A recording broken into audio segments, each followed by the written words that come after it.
Assalamualaikum warahmatullahi wabarakatuh. Gimana kabarnya semuanya? Semoga sehat selalu. Jadi hari ini kita akan belajar materi tentang vektor kelanjutan dari 2 minggu yang lalu. Ya udah lama ya ibu belum bikin video lagi. Jadi jangan lupa dicatat, diperhatikan dan difahami materi kita hari ini. Oke. Jadi hari ini kita akan bahas tentang proyeksi ortogonal vektor. Kalau minggu lalu kan kita udah bahas nih tentang perkalian skalar 2 vektor. Kalian masih inget gak kalau misalnya itu bisa dinamakan juga dot product? Ya, jadi kalau misalnya ada vektor A itu misalnya 1, 2, 3. Nih, vektor B itu misalnya 4, 5, 6. Kalau misalnya ditanya A dot B, ya langsung aja atas dikali sama atas, yang tengah dikali sama yang tengah, ditambah yang bawah dikali sama yang bawah gitu ya. Masih ingat? Nah, itu kalau cuma ditanya perkaliannya aja. Tapi kalau misalnya ditanya sudutnya nih, misalnya udah ada sudut-sudutnya gitu ya, itu ya bayangin aja nih ada vektor A, di sini ada vektor B, itu kan ada sudut yang terbentuk ya. Nah berarti rumusnya nggak cuman kayak gitu caranya. Jadi caranya berarti A dot B apa? Masih ingat? Panjang A dikali panjang B dikali cos ya, kali cos theta gitu. Masih ingat ya? Oke, jadi ini rumusnya akan selalu kepake nanti sampai kalian kelas 3 gitu ya. Tuh, oke. Nah, selanjutnya kita akan bahas tentang proyeksi ortogonal vektor. Nah, di sini kita coba ilustrasikan dulu ya. Jadi, maksudnya apa sih gitu? Ilustrasi vektor proyeksi ortogonal. Nah, bentar. Jadi, di sini yang pertama vektor proyeksi A pada B. Jadi bayangin ya, ada vektor A, ada vektor B di sini. Nah, berarti analoginya nih, kalau proyeksi A pada B, itu kalian bayangin nih, misalnya ada kalian senterin vektor A nih, set dari sini. Bayangin ya. Nah, berarti daerah di sini nih kan nggak kena cahayanya. Nih, gelap kan? Karena ketutupan sama vektor A. Nah, inilah vektor proyeksinya. Jadi maksudnya apa? Vektor proyeksi A pada B itu bayangannya vektor A yang terletak di vektor B gitu. Jadi kayak shadow hitam gitu kalau misalnya nggak kena sinar gitu ya. Jadi vektor proyeksi A pada B bayangannya vektor A yang terletak di vektor B. Caranya gimana nih kita biar tahu gitu ya? Caranya kita tarik garis dari ujung vektor A ke vektor B, di mana letak bayangannya kan di situ. Kita tarik suatu garis yang tegak lurus dengan vektor B. Nah, kayak gini nih, ya. Ini kan tegak lurus nih di sini nih. Nah, berarti vektor proyeksinya atau bayangannya itu berarti dari pangkal sini ke ujung sini. Nah, gitu. Itulah vektor proyeksi A pada B. Nah, ini harus diperhatikan A pada B-nya. Nih, susunan A dulu atau B dulu. Apa pada apa itu harus diperhatikan. Karena akan berbeda ketika ditanya vektor proyeksi B pada A. Nih. Akan beda ketika ditanya vektor proyeksi B pada A. Bedanya gimana nih bedanya? Nah, coba kita lihat lagi nih. Bayangin ada vektor nih, vektor B. Vektor A. Ada vektor A terus ada vektor B. Berarti kalau proyeksi B ke A, berarti kan kemungkinan nih kira-kira ada cahaya nih dari B. Gini kan, set gitu ya. Berarti ada daerah-daerah yang nggak kena gitu ya. Yang gelap, nggak kena cahayanya. Berarti kan kira-kira kita akan tarik garis nih yang harus tegak lurus dengan vektor A. Karena kan B pada A berarti bayangannya B yang ada di vektor A gitu ya. Nah berarti kita kan tarik yang tegak lurus. Cuman kayaknya nggak cukup nih. Kan kemungkinan tegak lurusnya di sini ya. Ini kok cuma sampai sini Bu vektornya. vektor itu bisa diperpanjang. Ya, jadi coba kita perpanjang aja. Set gitu. Perpanjangnya boleh ya sampai mana terserah, secukupnya.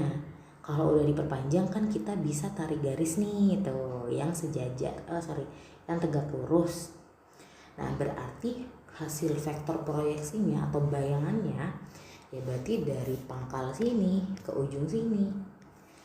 Nah, inilah vektor proyeksi B pada A. Gitu. Jadi akan berbeda ya, mana pada mana, apa pada apa. Oke.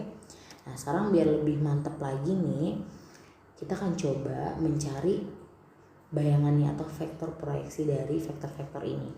Ya, bayangin di sini misalnya vektor A, di sini vektor B. Kalau misalnya ibu tanya proyeksi vektor A pada B, ayo lihat susunannya. Kalau A pada B, berarti nanti pasti letaknya di B bayangannya. Vektor hasilnya tuh pasti nanti di B. Berarti caranya kita tarik garis dari ujung A yang bisa tegak lurus ke B. Berarti kemana nih? Dari sini kita bisa tarik kemana biar tegak lurus sama garis yang ini? Kalau ke sini tegak lurus nggak? Enggak, ini kecil sudutnya, ini gede. Enggak. Biar tegak lurus kemana? Ya tegak lurus ya ini.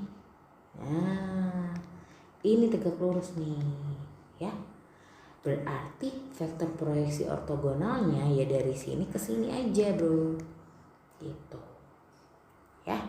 Lagi selanjutnya yang ini, misalnya ini vektor M, ini vektor N. Berarti kalau kita ditanya proyeksi ortogonal dari proyeksi ortogonal vektor M pada N. Ingat susunannya ya. M pada N, berarti kita akan narik garis dari M nyampe ke N yang tegak lurus. Kalau misalnya kita lihat M pada N, ya, nih ibu tulis deh. Berarti kan kita akan narik garis dari sini nih. Kalau kita tarik ke sini nggak tegak lurus, Bu, masalahnya nih, Bu. Berarti nggak boleh, Bu, nggak boleh. Tadi kalau nggak bisa, kita bisa perpanjang kan, ingat nggak? Cuman kalau kita perpanjang ke sini, yang ada makin kecil sudutnya. Kayaknya enggak deh. Berarti kalau kasusnya kayak gini, kita bisa perpanjang dia ke bawah yang berlawanan arah, gitu. Jadi kan ibaratnya vektor tuh bisa manjang ke atas, ke bawah, terus gitu ya. Jadi bebas aja mau diperpanjang ke atas atau ke bawah gitu ya, asalkan sesuai kebutuhannya gitu. Berarti dari sini kita bisa tarik garis yang tegak lurus dari sini. Set. Nah, ini dia tegak lurus. Ini. Jadi vektor ini kan termasuk ke dalam vektor M gitu kan. Cuman berlawanan arah. Kalau tadi N ke sini, kita perpanjangnya ke sini. Gitu. Ya cuman nggak apa-apa. Ya, nanti akan ada situasi di mana kapan sih diperpanjangnya tuh berlawanan arah tuh kapan gitu, nanti akan kita bahas ya. Nah, oke, selanjutnya misalnya ini P, ini Q. Jadi proyeksi ortogonal P pada Q. Nah, P pada Q berarti gimana? P pada Q. Oke, berarti bayangannya P yang ada di Q. Berarti kita akan tarik dari ujung P nyampe di Q yang harus tegak lurus. Nah, kalau ujung P-nya di sini, Q-nya di sini. Bayangin nih kalau kita tarik, aduh, ini nggak tegak lurus. Kalau ditarik ke sini juga nggak tegak lurus. Mau diperpanjang juga tetap nggak tegak lurus. Nah, sekarang kalau kita coba perpanjangnya ke berlawanan arah gini misalnya, akan bisa nggak terbentuk yang tegak lurus dari ujung sini ke sini? Oh, ternyata bisa nih, cuma berlawanan arah dengan dia gitu ya. Tapi yang penting di sini poinnya kalian tahu gimana sih cara mencari letak vektor proyeksi ortogonalnya gitu ya. Nah, contoh lagi nih, sekarang misalnya ditanya hasil proyeksi vektor BA pada BC. Nah, kalau kayak gini kalian lihat dulu B mana? Oh, ini B, ini A. Berarti BA itu arahnya gini. Gitu ya. ujungnya di A. BA pada BC, berarti C-nya di sini. Oke.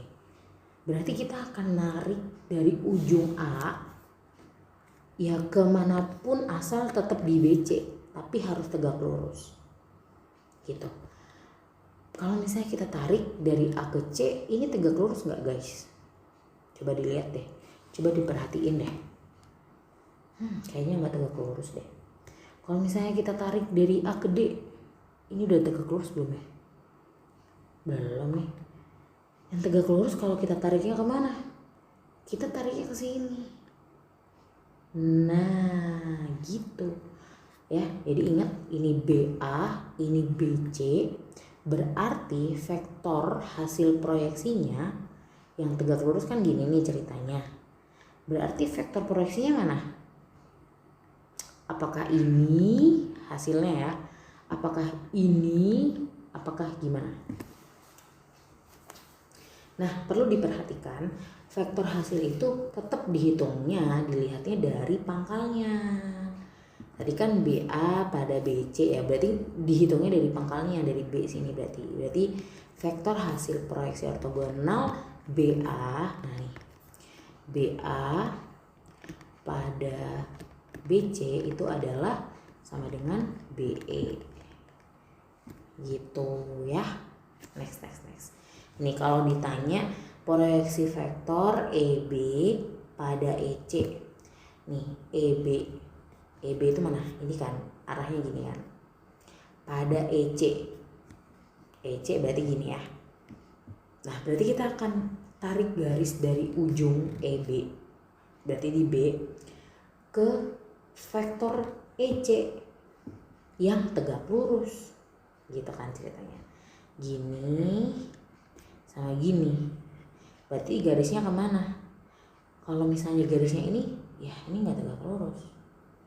Kalau ini juga nggak tegak lurus. Cuman EC udah sampai sini doang, berarti kemana lagi bu? Ingat, vektor itu bisa diperpanjang. Nah, kalau kita perpanjang dia ke belakang nih ternyata masih ada nih. EC kan dari sini ke sini, berarti kan perpanjangnya ke sini ya. Ternyata bisa benar dari ujung B bisa ke A ini ternyata tegak lurus. Oke, berarti bisa dong. Berarti ini vektor hasil proyeksinya yang mana? Ya pelan-pelan ya. Jadi kalau tadi ini misalnya perhatikan A pada B. Oke, berarti hasilnya dari pangkal ini sampai ke yang tegak lurusnya. Nah, berarti ini pangkalnya di mana nih tadi? EB pangkalnya di E. Pada vektor EC pangkalnya di E, berarti nanti ngelihatnya dari titik pangkal ini. Berarti hasilnya adalah EA. Jadi bukan ini ya, bukan si garis yang tegak lurusnya, bukan. Itu hanya menarik garisnya aja buat nentuin letak sampai mana sih panjangnya gitu ya. Jadi si hasilnya tuh dari pangkal ini ke A. Paham? Oke, selanjutnya kita akan bahas nih. Gimana sih cara menentukan berapa sih ya panjangnya gitu ya. Kalau misalnya kita udah ketemu nih vektornya terletak di situ, berarti berapa panjangnya gitu ya. Perhatikan baik-baik ya. Oke, ini tadi ilustrasi yang udah sempat ibu jelaskan di awal gitu ya. Jadi misalnya ada vektor A, di sini ada vektor B. Nah, berarti vektor hasil proyeksi ortogonalnya kita kan harus tarik garis yang tegak lurus nih. Nah, berarti hasilnya cuma sampai sini doang gitu ya, dari pangkal sampai ke sini. Nah, di sini kita misalkan adalah vektor C. Nah, makanya di sini vektor C adalah proyeksi vektor A pada B. Gitu ya. Nah, untuk menentukan panjangnya kita akan memerlukan perbandingan trigonometri yang udah kita pelajari di matematika wajib. Ini perhatikan aja vektor A sama vektor C ya. Ini kan segitiga siku nih kan, berarti kita bisa pakai perbandingan sin kostan, ingat gak? Nah, ini kan ada sisi C, ada sisi A, dan ada sudut alfa. Perbandingan trigonometri itu apa aja sih? Ada sin alfa, ada cos alfa, ada tan alfa. Kalau sin itu berarti apa? Sin demi, ya kan? Kalau cos kos sami. Kalau tan desa. Nah, berarti kalau kita punya sisi C di sini sama sisi A-nya di sini, sudutnya di sini, berarti kita bakal pakai yang mana nih? Sin, kos, atau tan? Ini kan samping ya, sama miring. Yang sami ya kos, berarti kita akan pakai kos nih ceritanya. Ya, berarti kos alfa sama dengan samping per miring. Samping itu C, miring itu A. Cuman karena kita lagi ngomongin panjang vektor, berarti panjang sisinya, ingat gak notasi panjang vektor? Ada tanda mutlaknya, ya kan? Harus ingat ya. Oke, berarti kita bisa tuliskan kayak gini ya. Nah, sekarang kalau kita mau nyari panjangnya, berarti kan panjang hasil proyeksinya kan dari sini kan, si C ini kan. Nah, berarti kita bisa pinggirin A-nya, pindahin ruas ke sini. Berarti sini panjang A dikali cos A itu akan sama dengan panjang C. Atau biar nggak bingung, kita ganti aja panjang C sama dengan panjang A cos alfa. Nah, ini. Cuman belum selesai karena ya ini masih ada kos-kosnya nih. Apalah kita harus selalu tahu sudutnya apa gimana.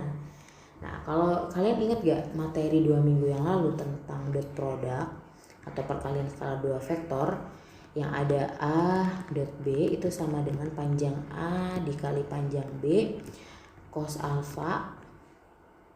Berarti kalau misalnya kita mau nyari cos alfanya, ini ya kemana? Sini ya kan. Jadi A dot B per panjang A dikali panjang B gitu kan.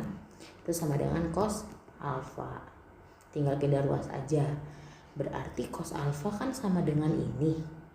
Berarti kita tinggal ganti aja cos alfanya yang ini dengan ini. Ngerti nggak? Kita ganti aja si cos alfa dengan ini. Kita substitusikan ya. Berarti kita tulis ulang. Panjang C sama dengan A. Nah, cos alfa kita ganti ini. Berarti A dot B per panjang A dikali panjang B. Gitu. Oke, di sini ngerti ya. Nah, selanjutnya ini bisa kita coret ya kan. Berarti panjang C sama dengan A dikali B per panjang B.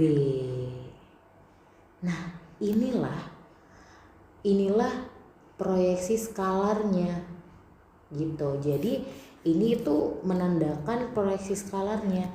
Jadi ini apakah ternyata dia di sini, dia searah, dia proyeksi skalarnya di sini. Misalnya tadi kalau ditarik ke belakang gitu ya. Nah, jadi ini nanti hasilnya akan berupa bilangan skalar gitu. Ya, jadi bisa negatif, bisa positif kayak gitu ya. Nah, ini adalah proyeksi skalar, dicatat ya. Jadi kalau misalnya tadi diperpanjangnya ke berlawanan arah, itu nanti hasilnya akan negatif gitu. Tapi kalau diperpanjangnya searah dengan ini kan vektor B ya. Nah, kalau vektor proyeksinya masih searah kayak gini misalnya, itu nanti hasilnya akan positif gitu. Nah, cuman kalau kita tadi mau nentuin berarti panjangnya berapa? Ini nih dari sini ke sini tuh panjangnya berapa? Nah, coba logika. Panjang itu berarti bisa negatif gak? Misalnya nih ada pulpen. Panjangnya pulpen berapa senti? Itu mungkin gak kalau min 5 senti? Gak mungkin min dong. Nah, karena panjang itu gak mungkin negatif, jadi kalau misalnya nyari panjangnya, ya tinggal dikasih tanda mutlak aja. Nah, A dot B per panjang B, nah tinggal dikasih mutlak. Jadi sama aja rumusnya. Nah, ini kalau menentukan panjang proyeksi. Jadi yang perlu digarisbawahin di skalarnya dan panjangnya. Kalau nentuin proyeksi skalarnya aja ya nggak usah dimutlak. Kalau nentuin panjang proyeksinya nanti di akhir harus dimutlak. Gitu. Oke. Nah, sebenarnya materinya gitu doang ya. Ini adalah rangkumannya nih. Perhatikan, rangkumannya akan Ibu jelaskan kesimpulannya.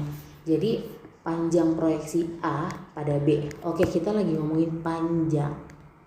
Kalau A pada B, ya berarti tinggal A dot B per panjang B.